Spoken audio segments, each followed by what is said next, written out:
The underground detention basin in Barangay Santa Monica, Novaliches is going viral after netizens noticed its similarity to the BGC underground detention tank, a cost-effective and practical solution to flooding in metropolitan areas. Pero hindi lang yan basta basketball court dahil sa ilalim po niyan ay merong detention basin o imbaka ng tubig. Kaya po niyang mag-hold ng nasa 1,700 cubic meters o katumbas ng higit kalahating Olympic-sized pool na tubig.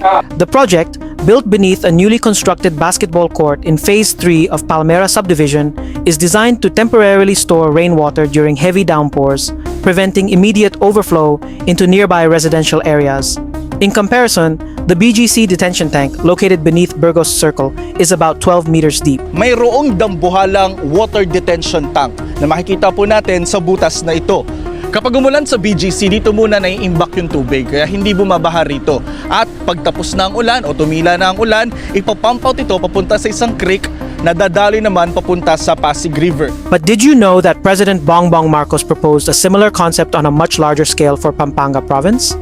In August 2023, PBBM discussed the proposed Candaba impounding project, originally suggested by former DPWH Secretary Rogelio Singson, who also helped design the BGC system. The proposal aims to create a large-scale flood retention basin in the Candaba Swamp, Candaba wetlands, as a long-term solution to chronic flooding in central Luzon. While the BGC project is designed for dense urban areas, the Candaba impounding proposal is intended for rural and agricultural provinces, utilizing part of a natural wetland to serve as a surface-level retention basin, a more suitable and sustainable option given the vast open areas in the region. President Marcos emphasized the cost-effectiveness and long-term sustainability of the project. However, Pampanga 4th District Representative Ana York Bondoc strongly opposed it during a face-off with the president, arguing that it would negatively affect livelihoods, particularly rice farmers. Yes. I'm sorry, very sorry to interrupt. Secretary Babe Singson, I'm saying this po in front of the Mayor of Candaba at lahat po ng 4 distrito. Hindi po kami papayag sa impounding po sa Candaba Swamp. That is a wrong concept and we are not going to allow that. At dyan po sa Candaba, dyan po nag-umpisa ang Hukbalahak movement. If you want a security problem, sirain niyo po yung hanap buhay po ng lahat ng mga magsasaka sa Candaba. Mag-walk out po kami dito. Ma'am, excuse me. The total Candaba swamp is 2,000 hectares. Okay. Now, imbis na nababaha yung buong 2,000, like what's happening today? Sir, Candaba swamp and impounding is not the problem. There are many problems that includes, number 1, subsidence po downriver. Number 2, Despite what many perceived as an emotional and abrasive opposition from the Congresswoman, the President calmly countered that dredging, the solution favored by the representative, is merely temporary and exceedingly costly. I'm sorry? subsidence po or sinking of the land. But that's what precisely what he was explaining, is that hindi na nga hindi na napuno na. So, hindi natin sa downriver sa inyo. Kaya nga hindi na bumababa yung tubig dahil puno na dito sa baba. Naiimbuto po. Kaya nga, pero hindi, this is not something that we're doing intentionally. It is something that has happened because napakalakas ng ulan. Hindi po napakalakas ng ulan because the water in Napakalakas ng ulan dun sa taas, kaya bumaba yung tubig. Yes po, but the water level was not abnormally high. Instead of arguing about it, what do you suggest? Ito po ang suggestion ko. I will go, reasons, no? Sige na po, okay, excessive rain. But this is not the largest storm that ever hit Pampanga. Number 2 po, silting po. The rivers are silted down river. Let me focus you a little more clearly. What is your objection to the plan as Mr. Babe Singson has just done? My objection to the plan, Candaba po, is this has been going on for a long time. What has been going on? Gusto po nila, yung tubig po sa Candaba, gagamitin po sa kanilang waterworks. Ngayon po, Candaba is, ito lang food security po ang importante sa Candaba. Hindi po natin pwedeng galawin. And number 2, this is private land. Hindi po pwedeng mag-impounding lang po. Okay, so what's the solution?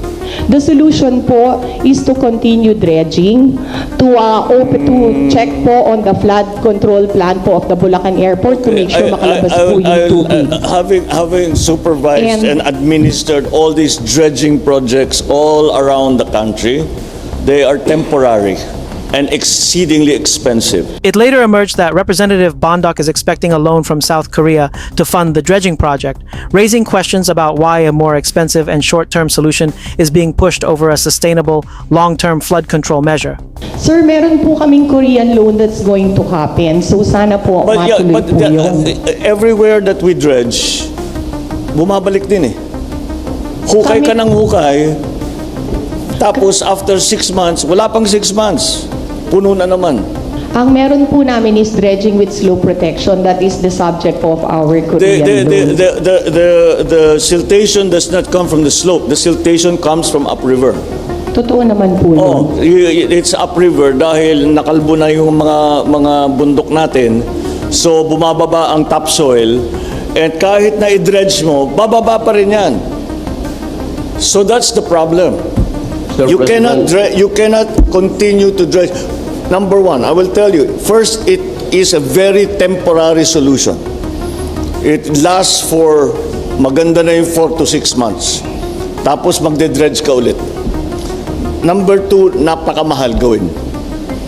So, we cannot continue to do this as a solution na every season magde-dredge tayo. Malulugi ang buong gobyerno kung yan lang ang gagawin natin. We have to find a long-term solution. Now, the Candaba Swamp is not being proposed to be used as for one thing or another except as an impounding to keep the water up here na hindi bumababa. Hindi naman sisirain yung hanap buhay doon. Swamp na nga eh. Dadagdagan lang ng tubig. So I know you feel strongly about it, but I don't quite understand why. Ito lang po, no, sa Candaba Swamp po, this is very important. Food security po ang Candaba Swamp. The Candaba po, 3 plants 3 times a year. Pag linagyan niyo po yan ng tubig, dadagdag naman po ang rice import natin. Pinag-uusapan lang natin yung technical solutions doon sa baha. Okay? Yes, sir. So, Dadali ko, sir. ito ang sinasabi na maaring solusyon. Ngayon, tama ka, like a good LGU executive, inaalala mo yung hanap buhay ng mga mawawalan ng hanap buhay. Ang pagkakamali sa unang proposal, hindi nagbigay ng kapalit. Tayo naman, kung gagawin natin, may kapalit. Hindi na, wala tayong interest na sirain ang hanap buhay ng 6,000 na farmer. Di ba? So we will do that. But what we are trying to do right now is to assess the technical aspects of the flooding. Ano ba nangyari? Bakit hindi bumababa ang tubig? Ano bang maaari nating gawin? Ngayon, may epekto yan. Sasabihin natin, ilalagay natin sa swamp. Paano nga yung mga nagtatanim doon? O di maghahanap tayo. We will find something else for them to do. We'll find another piece of land. Hindi naman natin sila pababayaan. Thank you. Pag nangyari yun, magre-resign na ako ng DA dahil mali na yung aming, hindi na tama yung aming plano.